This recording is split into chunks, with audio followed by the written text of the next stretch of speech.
তো হ্যালো সবাইকে। তো আজকে যে ব্লগটা শেয়ার করছি এটা বেশ অনেক দিনের, মানে প্রায় ৩-৪ মাস আগের হয়তো ব্লগটা শ্যুট করেছিলাম, কিন্তু এডিট করতে পারিনি, ভয়েস দিতে পারিনি।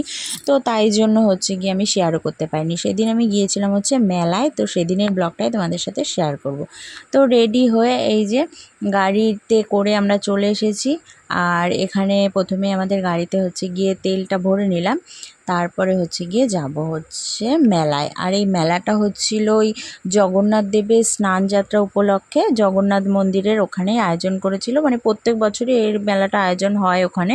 তো প্রায় সময়ই আমরা যেয়ে থাকি, তো সেই রকম এবছরও আমরা ওখানেই গিয়েছিলাম। এই হচ্ছে সেই জগন্নাথ মন্দির, দেখো খুব সুন্দর মন্দির পুরো। আর ভীষণ ভিড় হয়, মেলাটা না প্রচণ্ড বড় হয়, অনেকটা জায়গা জুড়ে মেলা হয়, আর অনেক দোকান আসে, আর অনেক ভিড় হয়। বেশ নামকরা এই মেলাটা, প্রত্যেকেই আসে।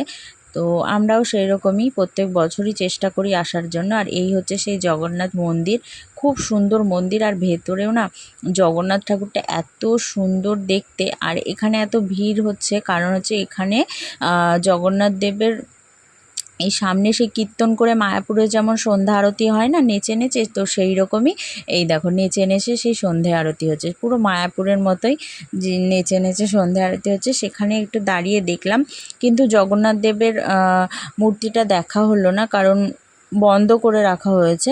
তো জগন্নাথ দেবকে আর দেখা হয়নি, কিন্তু আগে পরে যেহেতু আমি এসেছি তাই জন্য দেখেছি, কিন্তু আজকে কি কারণে বন্ধ ছিল আমরা ঠিক জানি না।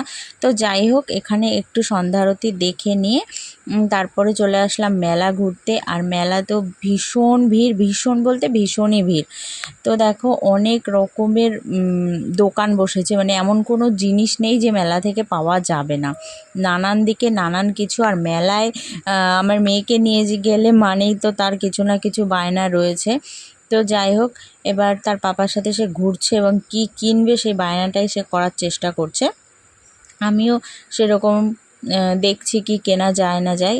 এখন সবচেয়ে বড় কথা, মেলায় গেলে কেনার মধ্যে প্রথমেই আসে হচ্ছে সংসারে কি প্রয়োজন, কিছু একটা নেব, সেটা হচ্ছে সাংসারিক কাজে লাগবে সেরকম। কিন্তু আগে যখন মেলায় আসতাম, মানে বিয়ের আগে, তখন মেলা থেকে পছন্দ হতো হচ্ছে শোপিস, তারপরে হচ্ছে নিজের সাজগাজের জিনিস বা এই সব ধরনের জিনিস। কিন্তু এখন মেলায় আসলে কেন জানি না সংসারের এই বাসনপত্র বলো বা হচ্ছে প্রয়োজনীয় জিনিস বলো, এগুলোই কেনার জন্য মাথায় আসে। এটাই হচ্ছে পরিবর্তন। বিয়ের আগের ভালো লাগাটা একরকম ছিল, বিয়ের পরের ভালো লাগাটা পুরোটাই আলাদা। বিয়ের পরে শুধুই মনে হয় সংসারটা গোছাবো, সংসারের জন্য জিনিস করব, এটাই শুধু সারাক্ষণ মাথায় ঘোরে।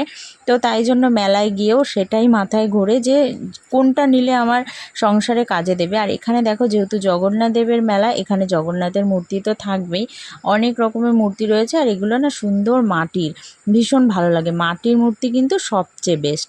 তো দেখো এখানে দেখে নিলাম, আগের বছর জগন্নাথ দেবটা আমার রয়েছে, তাই এবছর আর নিলাম না। তো মূর্তিগুলো দেখে তারপরে চলে আসলাম একটু ঘোরাঘুরি করতে, আর একটু কিছু খাওয়া দাওয়া করব। তো এখানে পাঁপড় বসেছে, তো এখন পাঁপড় কিনছে। তো আমি তো যেহেতু পাঁপড়টা খাই না, মানে যে মেলায় যে পাঁপড়টা বিক্রি হয় ওটা আমার অতটা পছন্দ না, ওটা কুহু আর কুহুর পাপা খেলো।